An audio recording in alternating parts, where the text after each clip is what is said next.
we're gonna do it right now. And you're gonna just click that little two got buttons right there. Got it. Mr. Secor, whenever you are ready. I am ready. You're good to go. All right. Thanks, Seth. All right. Excuse me. Welcome to the Scituate Diversity, Equity, and Inclusion Committee meeting. It is Tuesday, August 16th, 2022. It is 6:31 p.m. Due to Governor Baker's declaration of a public health emergency and the related emergency executive order dated March 12th, 2022, that has been extended until March 31st, 2023. This meeting will be recorded by Scituate Community Television and can be viewed live on Scituate Community Television Facebook Live. The recorded meeting will be available the following day on Comcast Channel 9 and YouTube Scituate Community Television. So welcome everyone. I'm going to read the commitment statement and then I will call the meeting to order. This is a safe, secure space for all people, especially people of color, and for all underrepresented people and communities. This is a space where people can bring up challenges and questions without fear. We will assume best intentions and we will treat one another with politeness and respect at all times. This committee is dedicated to these standards. We want our members and others joining our meetings to feel welcomed and respected. Thank you. And with that, I will call the meeting to order. Do I have a second? I'll second. Thanks, Ruth. Okay, I'll call the roll. Ms. Yassine, Yes. Ms. Gulata, Yes. Ms. Dre, Yes. Ms. Risha, Yes. and I am a yes. So at least absent for now are Natasha and Kate. Okay. All right. So we just met 2 weeks ago. So this is a quick turnaround. So this will likely be an update of sorts and a couple of the things that have been taking up some of our time. Minutes. I know, once again, quick turnaround. Ruth did get the minutes out. I'm gonna profess that I have not had a chance to go through them, although I did print them because I'm very And old can school. we and I just print everything, but Can we move to, we'll just take these up at the next meeting then? yeah, I'm good with That would that. be my suggestion. If anyone reviewed them and wants to chat about it, that's Yeah, fine. yeah, anything you want to fix now, tell me and I can put it to fix. And then we can then, do a vote on it next time. But any errors? There's a lot of stream of consciousness discussion people last time, and I tried to catch the gist of it. You Yeah. did a great job. I don't have any, I read them, so we'll be ready. I'll be ready to vote next time. Yeah, I found nothing, Ruth. Yeah. Okay. All right. So we will we'll just push that until our September meeting. All right. So let's jump into some of our liaison reports, community, and so on. Jamil, hopefully you've been enjoying your summer. Anything to report on your end?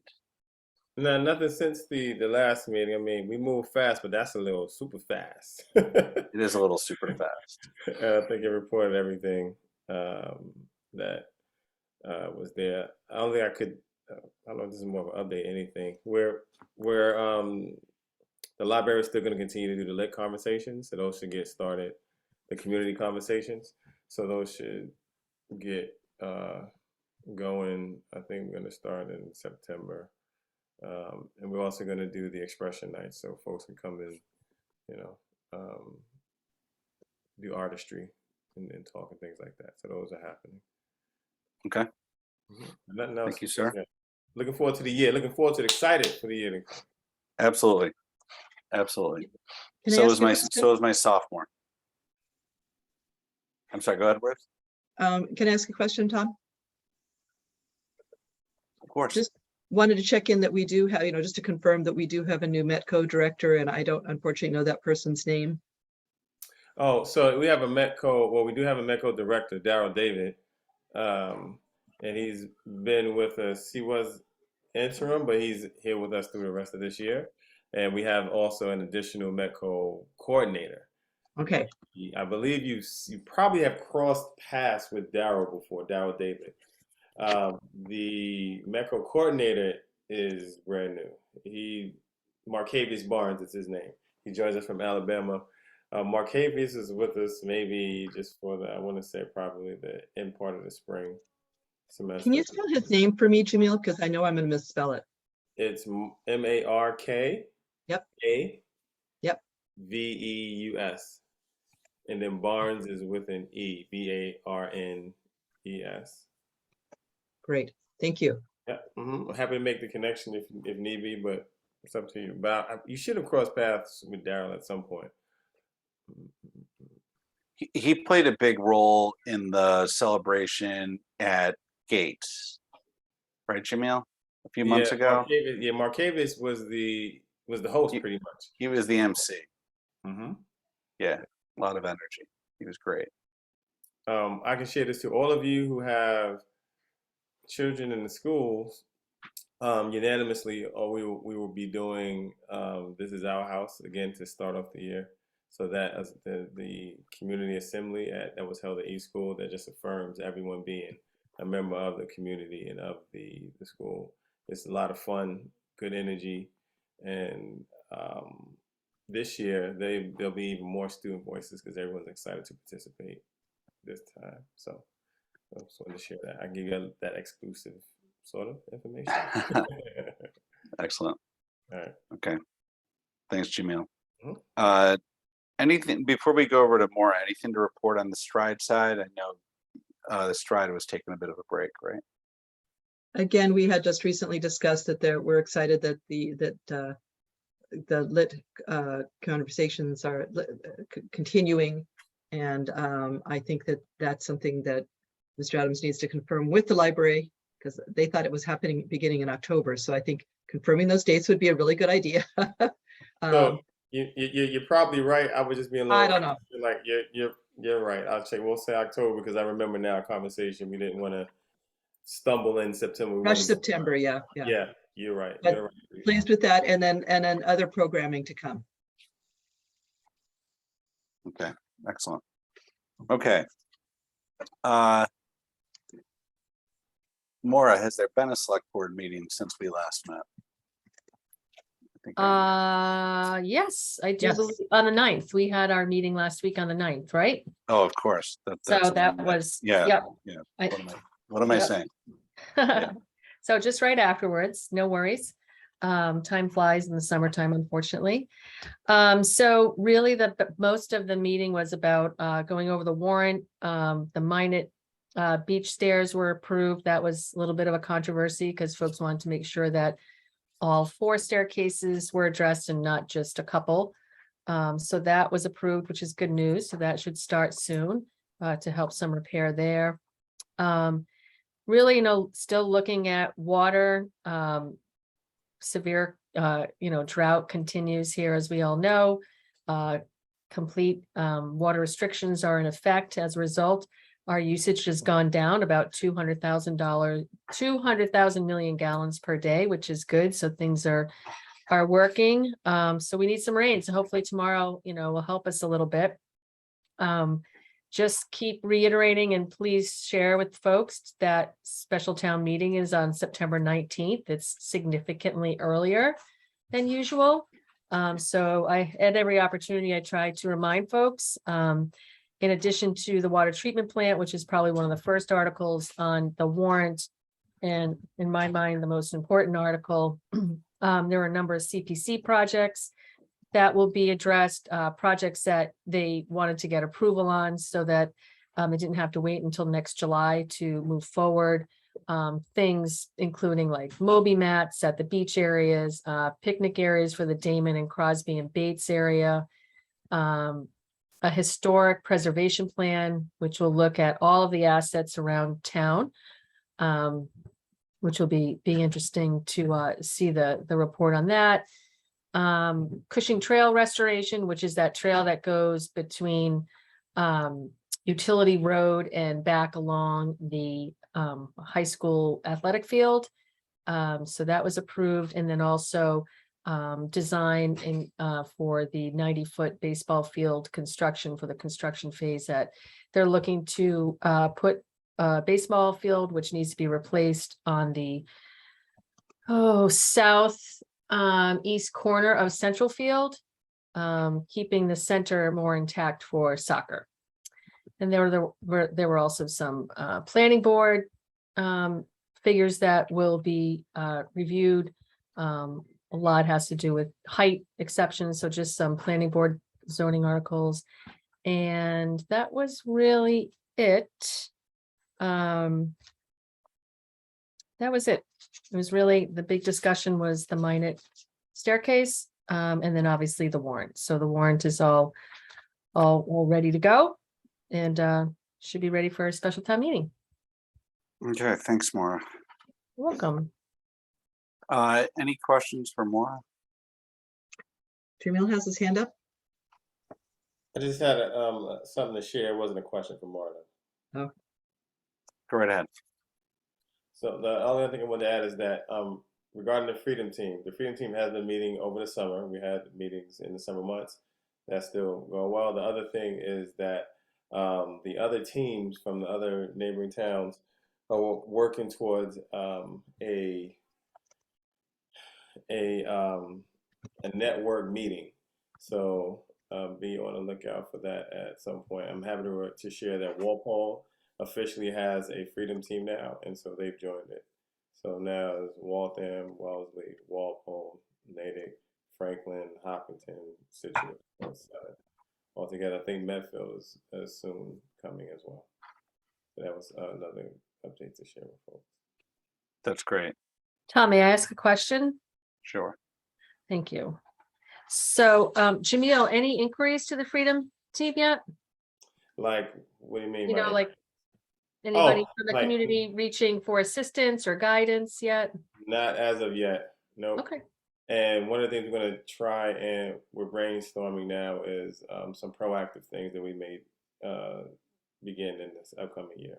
So, Great. but as of yet, nothing has been shared. We were, one thing we became aware of, and some other Freedom Teams have become aware of, that in the neighboring town, I think in Pembroke, the Patriot Front had made their presence known through some stickers somewhere, and that had happened in another town as well. Another Freedom Team had alerted me to that, but I can share that our authorities are aware, and as is the FBI, and there hasn't been any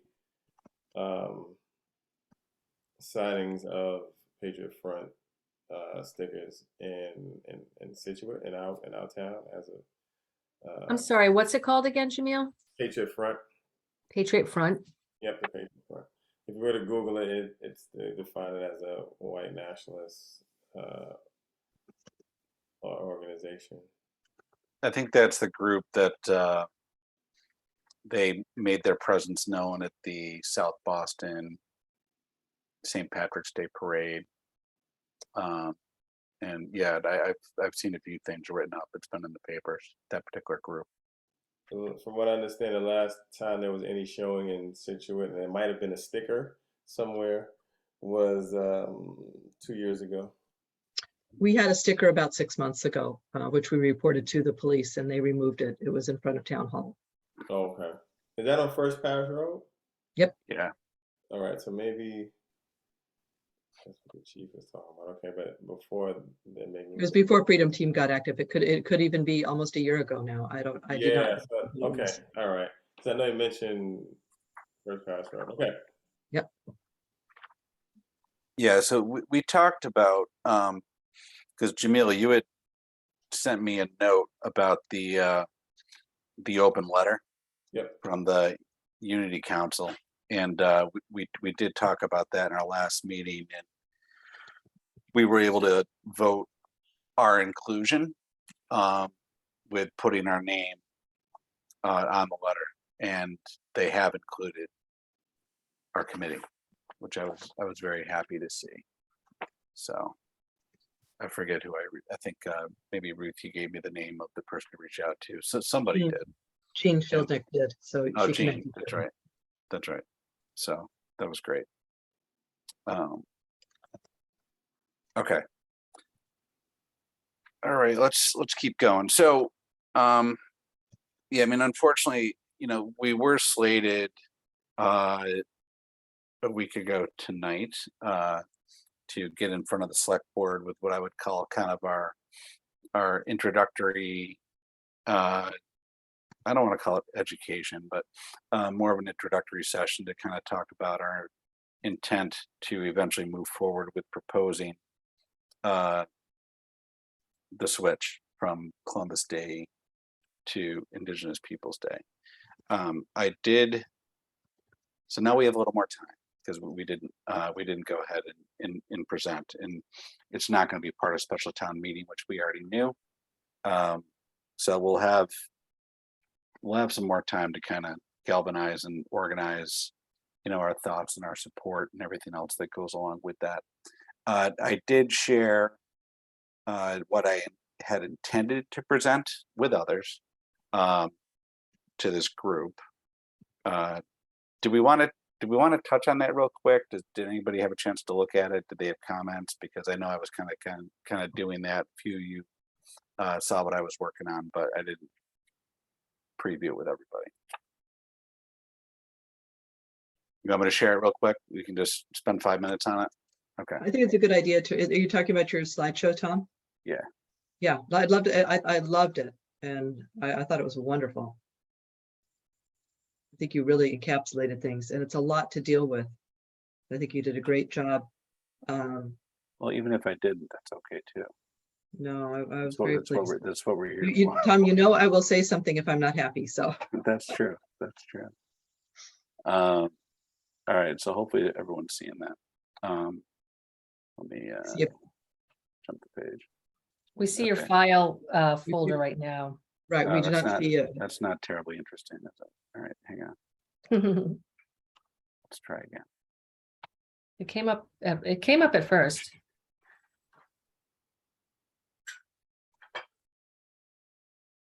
There you See go. it? Yep. Okay. All right. So, I mean, this is the second page, obviously. So, and people just stop me, and like I said, we're going to have time to change this if we need to add to it, what have you, over time. I do still think that it's going to make sense to get in front of the select board multiple times on this topic. But I think we wanted to be, very upfront and transparent as to what we're asking for, commemorating the second Monday in October. I mean, our intent is not to have it on another date. It's to replace Columbus Day for reasons that are on the next couple of slides. And so, I mean, this is our working group so far. It could expand, right? So we've got our committee, school committee members, such as Nicole Brandolini, who's been great, students who've been attending these meetings, and also some working sessions, and other community organizations, Stride and so forth, to work on this. And I made it clear it's a work in progress, because the article that we submitted, we had various feedback from people that might be too long and so forth. So again, work in progress. All right. So the next couple slides, it's a short deck, but next couple slides are just why now. You can see this has been an education for me as well, kind of going through this and reading about it, but I just tried to take various snippets out of a lot of what Ruth had put together with help from Stride and some other discussions that we had and tried to make this part, well, it's not all about Scituate, but state of Massachusetts, I know that they did not succeed. I don't believe it ever came to the floor.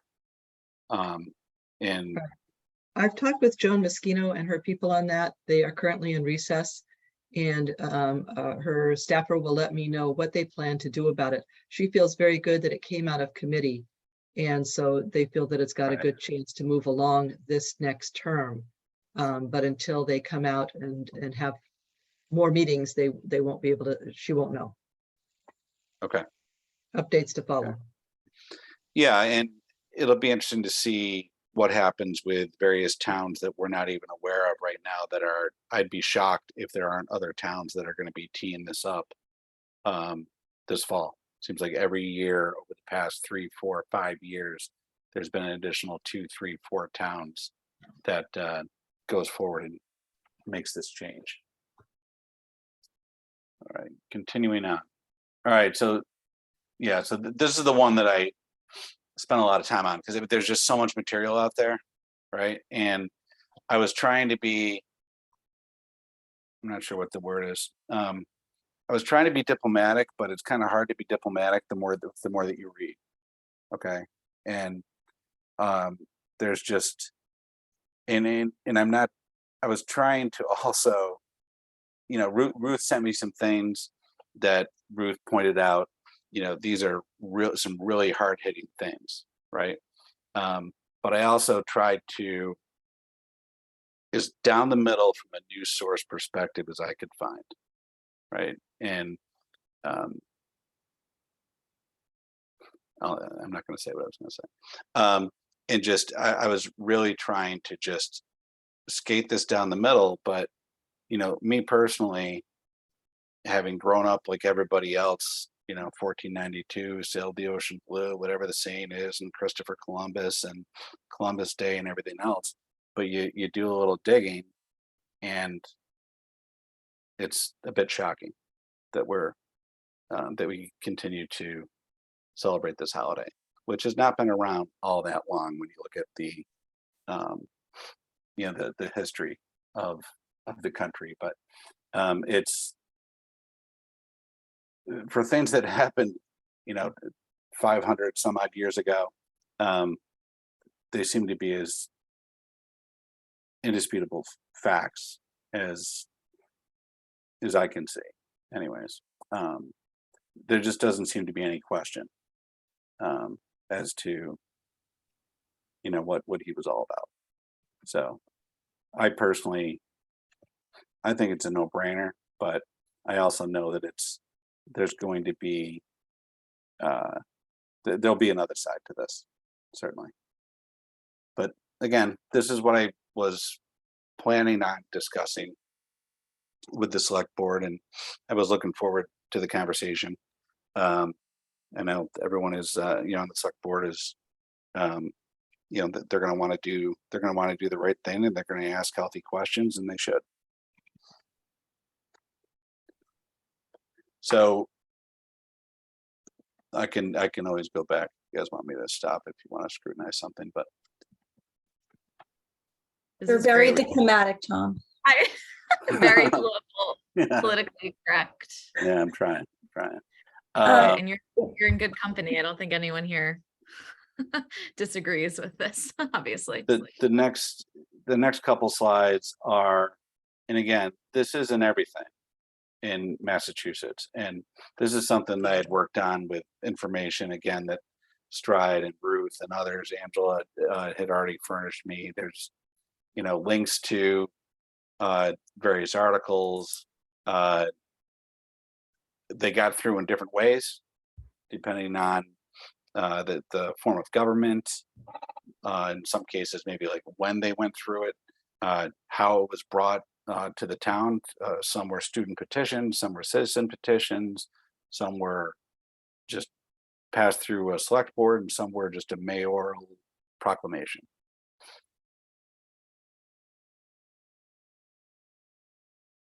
And then there's an additional link in here for other towns and states that celebrate IPD. I think that brings you to the Indigenous Peoples website, if I recall. Yes. Jamil. I think this is, as already said, diplomatic. The question I have is, did you plan on presenting all of this at that meeting, or because I don't know, I Yes. don't know that you have to. I don't know if this is the information that you reserve until it's needed. But you present the general, that first slide that you showed us. I had already given the whole slide deck to the select board, Oh, so they have it already. Great. Okay. All right. but I haven't been in front of them.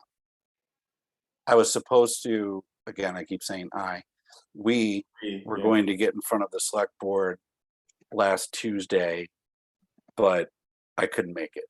Yeah, because the condolences, absolutely. So yeah, again, the we. So you may not need, I mean, they've had probably had, well, they've had, I imagine they reviewed it, will have reviewed it before the meeting. I guess we just taking a look, an additional look at it. I think there's a lot of information there, a lot of resources. You give the locations of the information where it can be found, which should ultimately lead to more that people go ahead and look for stuff. So okay. Yeah, I mean, there's a lot of information out there, and no matter how you prefer to Google your information, it comes up and it's consistent. Really, 95% of it, anyways. And then you just, like any news these days, you just have to check your sources and double check and triple check. But I mean, at least that was my experience, and most, if not all, of these links and articles and so forth were compiled by Ruth and Stride and a number of people that have been working pretty hard on this. Okay. All right. So, as far as next steps, I think one of the things, at least in my mind, is getting the kids back into school. We really want the kids to be involved, and they have been, even in the summertime, with expected and deserved slowdown for everybody. But there's some pretty impressive student leaders that have already come to the fore on this, and we will be looking to re-engage them. They had started a student petition, but it was really, really late, maybe a week before they were breaking for the summer. Not optimal. So I'm sure we'll go ahead and kickstart that, and we're going to get them involved with this. So I would anticipate our working group to meet probably in the next few weeks, early September, probably latest, and we'll come up with a game plan with dates. I don't anticipate at this point the select board, more on you and the rest of your team, you're going to be full steam ahead with special town meetings. So I would think that we wouldn't be trying to get in front of you until after that. I would agree. Okay. Yep. All right. Any other comments on this topic? It just occurred to me now, listening to, or looking at the slides too, that you lead with why, like we discussed last time, acknowledging the home of the native peoples in the Massachusetts. And then later on, I see in the second page reference to Columbus never even stepping foot on American soil. And I think this notion that this is an American holiday and all of this, well, really what's American are the native peoples of this land. So I think that argument is worth acknowledging, because I think that's why so many people do hold on to that name in the holiday. So I don't know, that just stuck out to me, but thanks for putting this together, and to Ruth and to Stride. Sure. Okay. All right. It's a good segue, Celia, because you're our leader on this next topic. Should all be scared. So would you like to discuss hybrid meetings and where That would be awesome. That would be Great. great. So for the past, I think, week or two since our last meeting, Tom, Elena, and I, and our buddy Seth, who is part of our little informal working group, have all been just doing some more research and having conversations around what it would take to establish hybrid town meetings. We actually met with Seth, hi there, to talk about where Scituate is, and cable, and actually, I don't know, Seth, if you wanted to give an update, or if you wanted me to quickly summarize a couple of key points that we learned from you. Yeah, no, why don't you go right ahead? You go Okay. right ahead. Yeah. So a couple of things that actually stuck out to me, I think initially in looking at other towns and what they've gone through, I thought perhaps the budget would be the biggest, one of the biggest issues to proposing this as a recommendation. But Seth did share that we've actually purchased a lot of the equipment already, whether it's monitors or having a microphone, and whatever we do need, the town already has. So that wouldn't be necessarily a huge hurdle. We had also separately around the budget, thank you, Maura, for connecting us with the town clerk, Kathy Gardner. She had shared the budget for town meetings, and it's approximately $5,300, but I have to still write back and ask how much printing is, because printing wasn't included in that. And I think we anticipate that that'll actually be a big chunk of money, as we've seen in other towns. But we don't want to bother her too much before the primary. We know the clerk's office is probably really inundated right now. The other thing that we discussed with Seth and some others is just the whole, how do you conduct a verbal vote, for example, over a Zoom or another platform? And essentially, how does a voter enter or check in, and how do we verify a voter's status? So that's come up a few times now. And then the other thing that we had asked Seth, just because we know he's been helping with the school committee online, is, let's say Scituate were to go ahead and we would recommend this, would we need to recommend a second person? So we have the town moderator, obviously, Jim, for in person, but if we were to have a decent sized crowd online, would we need a second person who's trained as a facilitator or moderator to be that person online? Because let's say we have a few hundred, maybe 1,000 people online, you can't do both. And it is more of an official role, and you have to know the rules. We can't, just put that type of weight on Seth or somebody in his shoes. So that's just something we would have to consider. So those are the things that stuck out to me, Seth, from our meeting, but was there anything else? No, I'll just piggyback on exactly what you just said right there at the end, is that if you have an individual that is monitoring sort of the virtual online community, it should be someone that has no affiliation with the town. And obviously I do. So that is important to remember there. Correct.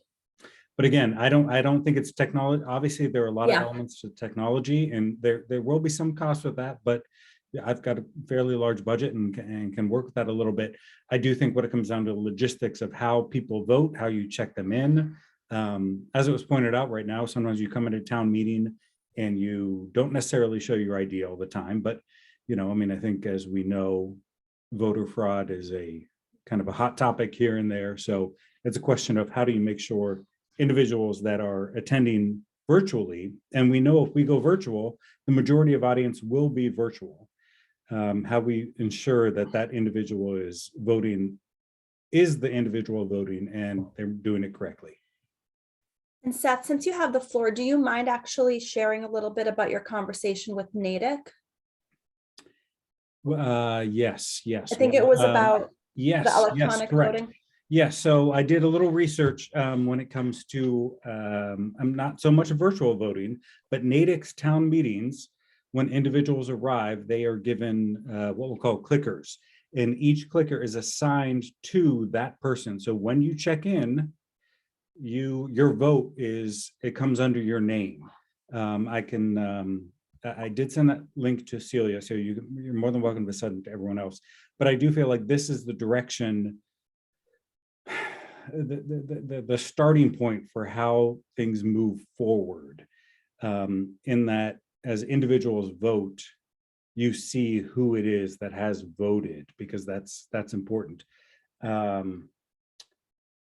Yeah, I'd have to go, I do have to go back to do that, but I feel like that's exactly, Yeah, that was the synopsis, was they're not hybrid yet, but they're doing electronic voting in person even. that is correct, right. So everyone that you've seen, so we did a master plan meeting back in the day, and everyone, when you walked in, you got a little clicker and they gave you like options and said, what do you feel about this? You clicked your button and that's what it did. So for an in-person audience, that's how it would work. For a virtual audience, it's a whole other ballgame, but I think this system that's in place could somehow apply. And I should point this out too, I remember this now, is that it came from an auction house, which, as I said, makes complete sense, because with auctions, you have individuals that are in person, you have them virtually, you have them on the phone, and you have to find a way to make each person's vote count. So, and it was I did speak with Natick, and it was a company called Auction Tech out of Florida. And I have yet to research that more, so I apologize on that, but I will most certainly do so. Thank you, Seth. The other thing we got clarity on since our last meeting, because we had done quite a bit of research on Cohasset, which passed hybrid meetings at their last town meeting in May, I think it was. And we talked to one of the folks, one of the residents from there, and he had actually shared that while they had a citizens petition ready, it actually passed through the select board. So the select board got the article in the warrant, and that passed. So there were two articles, 19 and 21, from the information that's in sort of our research documents that we can circulate if folks want to do some reading in their spare time. So they had the citizens petition as backup, but Article 19, which was voted on by the select board, that's what ended up passing. So they did have buy-in at that level, and that's what advanced. So right now they're in the process of figuring out the how of it, but just wanted to clarify that because there were questions last time. So Celia, was it a vote to explore the possibility? No, I think it was a vote to accept viewing, listening, and voting. And now they're figuring out, I think, the process for verification, perhaps. Like, do you, for example, right, Tom, like, do you get a code, for example, when you log on online, and that's what you use to log on? I think it's that process. Okay. I believe. I'll dig it up. Tom and Elena, am I missing anything? Yeah, well, you're not, but the Cohasset piece, I'm just reading an article that was we can send it out. We can send it out. But we have, I mean, everybody's been great that we've spoken to so far. Celia's dug up a lot of contacts, and I think we still have to have a separate meeting with somebody else from Cohasset, who is the chair of, I want to say he's the chair of the advisory board. Both this gentleman, I think his name is Tom Baker, and then Meg Wheeler, who some people might know. She ran for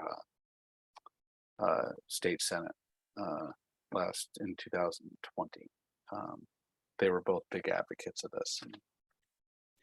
Yeah, and we also learned, sorry, go ahead, Seth. I'm sorry, I was just going to say, I just looked it up. So it was a citizen's petition, as you mentioned, but they did point out, this is a quote from Cohasset, "We don't have the power to do this as a town. We're trying to push this to the state to try to gain momentum so the state will address it." So again, I mean, it could just be throwing support behind it. That's my understanding, sort of where it's at. Go ahead, Ruth. So that's it. I'm trying to figure out, is there some sort of barrier through the state that does not allow us to do something people keep saying home rule, and they're writing to people about the home rule. And again, I just hear these little bits of things, and I do not know what they mean at all. And can anybody fill me in as far as, that's it, are we allowed to actually do this? Just like our open meetings are completely controlled by the state rules. Well, Ruth, you're absolutely correct. State law does not allow for hybrid meetings currently. Yeah. So, and I think Maura would know more here, but that's why you hear requests for home rule like petitions. So we would request from the state that we do our own thing essentially. And so that's, I think, what they're all going. These towns are requesting, what's it called? Like an exemption almost, even though that's not state law to run it how we want to run it, is essentially my understanding of it. So I think that's where they are right now. And what Cohasset also shared, Jay Pampari, who we connected with, was also that our state rep Patrick O'Connor is in support of hybrid meetings and actually was a co-signer of the legislation. So that's just something for us to know.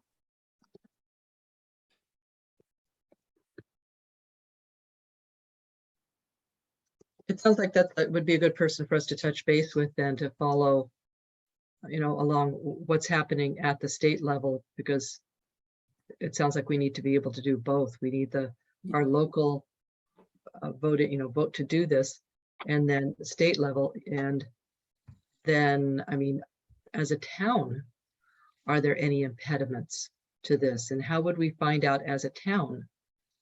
It didn't look like there's anything in the bylaws about it.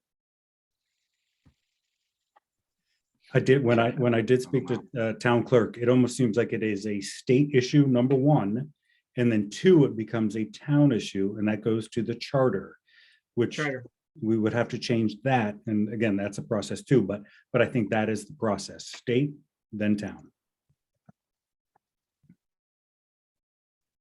But from what I was reading about why the legislation failed too, was essentially the lack of funding or resources tied to it. So you're gonna, mandate towns do this, but then not provide adequate resources. However, in talking to Seth and others, it doesn't sound like, at least for Scituate, that's the big hurdle. It's more so the state piece and the voter authentication, not so much the budget, just because of how we're set up already with technology.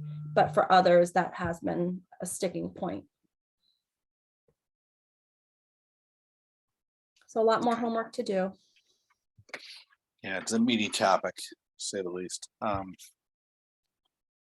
Maura, I think, not to put you on the spot, but because I forget, I think you may have raised your hand for this. You had mentioned getting an update on the accessible bathrooms. Were you able to do that? I was. So I reached out to Bob, who's here as well. So we reached out to Kevin Kelly. So I haven't gone back and verified, but to my knowledge, all the accessible bathroom signs have been done, with the exception of that unique one in the library, where we're waiting for some sort of connection for the light. The accessible bathroom, for those of you who may not remember, is in that back hallway. So there was some concern about knowing that folks are in there just for safety reasons. And so I think that Kevin was, who is our facility director, was looking to get that connection accomplished in the next couple of weeks. So that's the only outlier. And Bob, correct me if I'm wrong, but did I leave anything out? No, I think that's it. We just want to put a buzzer to that door that goes down to the sort of conference room suite. And then once we do that, then we'll put a sign. I think the sign that's on the current the current bathrooms down there, the sign is fine as is, but we do want to put a sign over by the main bathrooms that says, single-use stalls available in the conference suite, something like that, So, the library director didn't want to put that sign up until we had that buzzer, just so we know when people are heading down there, just so we don't, kind of lose people in the process. So, but hopefully soon on that, yeah. That's a nice box to check off, everyone. Yeah, that's awesome. Yeah. Thanks for Thank you for doing that.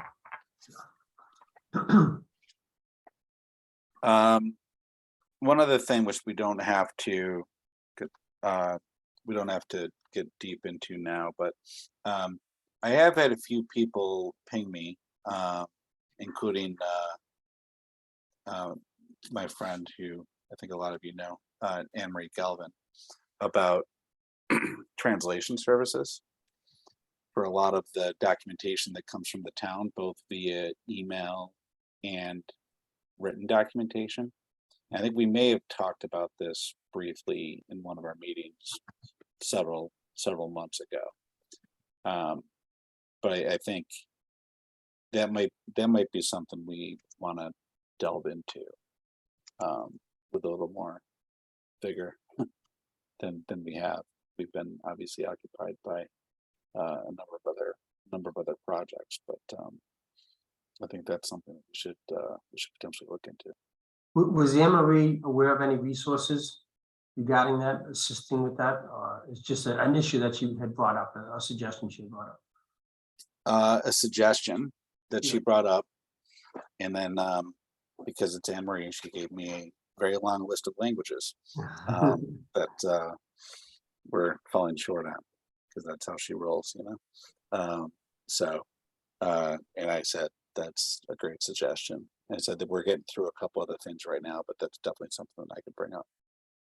I think we've had people in town that have helped the town with translating from English to Portuguese in the past. Right. I don't know how long ago, but I know there were a couple of, folks in town that did that in the hospitals, and did they were tapped at times from different folks in town to help with translation. Okay. I would think there's got to be technology out there that can take the written word and translate it, but maybe on. No, the Google Translate works. I use it often. Does it? Yeah. And I give it to my sister because she corrects it. So it's not perfect, but because a lot of things with interpreting, it's different than translating words. So I think especially the English language and other languages as well. Sometimes the statement doesn't come across with the right intent or the clearer meaning. That's for like emails, right? I'm sorry? That's for emails where you you can take any document. Yeah, and put it in Google Translate, and it will just give you the version in the other language that you choose. So could you do it on a sort of web-based document though? Like, for instance, someone looks up something on the town website that's clearly, in English. Is there a way to sort of, for someone to easily sort of translate that? I don't know. That might have to be, I'm not a techie person. I don't know if that's something that, you hover over the website and it translates. Probably not, because you want the whole sentence. Elena's saying no. Yeah, what I did, for example, the Sister City press release that Scituate has, I translated that into Portuguese, and I gave it to my sister, and she said it was pretty good, 97. She gave it a 97 words, and she says, well, just change it. So when she sees a discrepancy, I ask her to explain it, and she's like, it's not easy to explain because this means this in Portuguese, but in English, this is what you're trying to say. But I did use that, and I did share with some folks in town the press release in Portuguese, and they were very excited. So that's something that I did want to bring up. Like, can you house the same press release in just a different language? So it's not like the website's going to translate it for you, but you can click here, which a lot of the consulates have. If I go into the Cape Verdean consulate right now, I can choose a document in Portuguese, or I can choose a document in English. So, that's something maybe we can look into. And it shouldn't be a costly effort to just get the document printed in a different language. I was gonna say with Google Translate, it's I think it's pretty much you would copy and paste. You would open up a new tab and copy and paste whatever the text is via email into it's a free form kind of text box, if you will. But to Angela's point, it's not going to it's gonna translate word for word. So some sentences just might come out a little bit like funky, for a lack of a better word. But yeah, for some of the town emails that are pretty straightforward, there's not a lot of intent it's like, here's the town update, or here is the, here is the special town meeting. There's not a lot of hidden meaning in that sentence. It could be something that might not be so complex to translate, but yeah, if you're getting to a press release or something with a lot more context, it can be harder. We had to figure this out at my job. because in our Asian markets, everything is sent out in English, and they were really struggling with written in like understanding written English. They can do, speak spoken English. So this was a struggle that we had to deal with at work. And I don't remember where they netted out. I think they just had employees doing like the labor of translating things or interpreting and translating, which is not easy. It's a lot of work. I mean, and obviously the concern is just the quantity of communication that goes out from the town. I mean, even those emails, I mean, I don't know, just 10, 15 a week, and then just never mind every other type of document and all the minutes that are posted, and it's just a massive quantity of documentation. So and maybe it's an issue of just determining what's most critical that we need to translate or not. Yeah. Okay.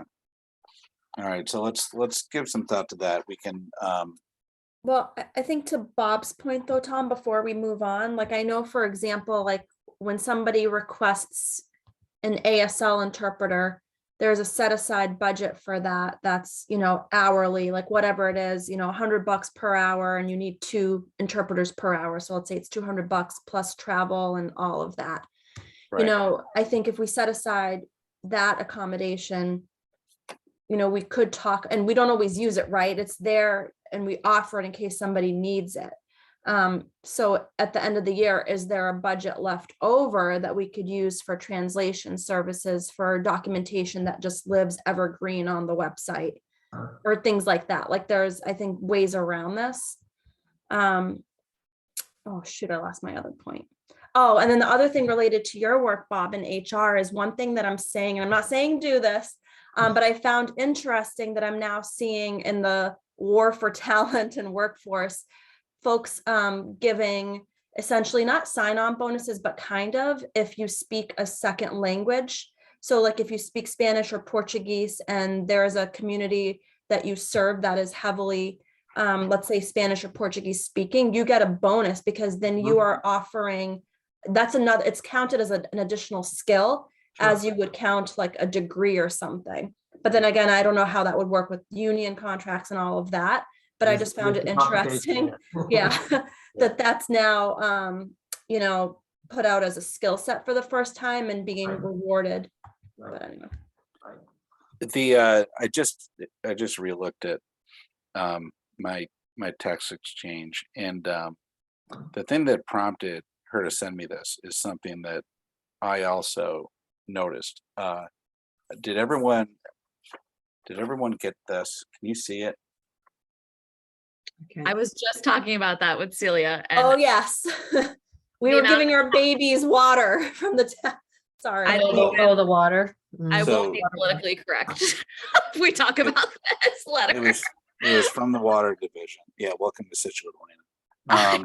But my little baby is scary if you get a letter like that and you've been using the water for her bottles. Sorry. Yeah, so it's an alert that was probably sent to everyone from the Scituate Water Division.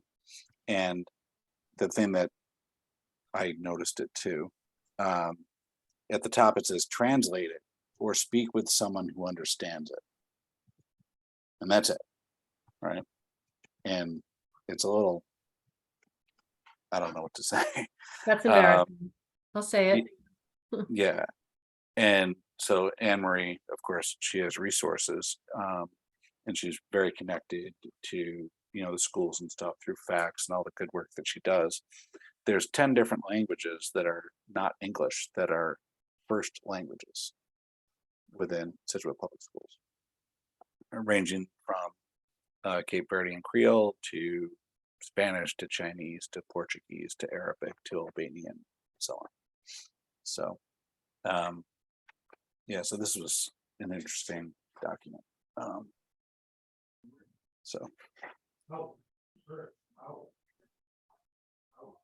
mean, that's a great example. Well, great is not the right word. Very relevant example, because it's actually something that is like potentially dangerous to infants using the water. And the fact that it's not easily accessible or translated, and like just the language used on the document is poor, right? As Maura just said, but yeah, if you can't understand that and you're continuing to use the water for infants, it's actually dangerous. I think going back to like what we were saying, I think, if it is a question of like, oh, well, we don't have resources to translate everything, I think public health takes precedent, right? If we were to choose, and that's like a public health notification. And I don't know if there was anything now coming out of, we're still in the pandemic, I guess, but that are lessons learned for communications around that, and the inequities that COVID surfaced. So I don't know if this is something really, since we're going to be talking about like the water treatment plant and all, but I don't know, I just feel like there's something here. And we don't have to do all of it, but if we zero in on like pertinent public health information, and that's what gets priority funding for translation services, if there is a budget. Because I do know of countless actually in Boston organizations that translate for like health insurers and providers in town. And obviously I'm sure they charge an arm and a leg. But there are resources. So I don't know. Okay. All right. More to come on that. We have some interest. Okay. I was dying to try to keep this to an hour. Does anyone have anything else they want to bring up at this point? Okay. Well, we've got three pretty meaty projects to work on in the coming weeks. So that's good. We're going to be busy. I guess one last question, Mark, is for those that I think everyone knows, Jim Six Tiger has stepped away. So we are going to be looking for another committee member, preferably that is a town employee. Is that's the direction, right? Yes.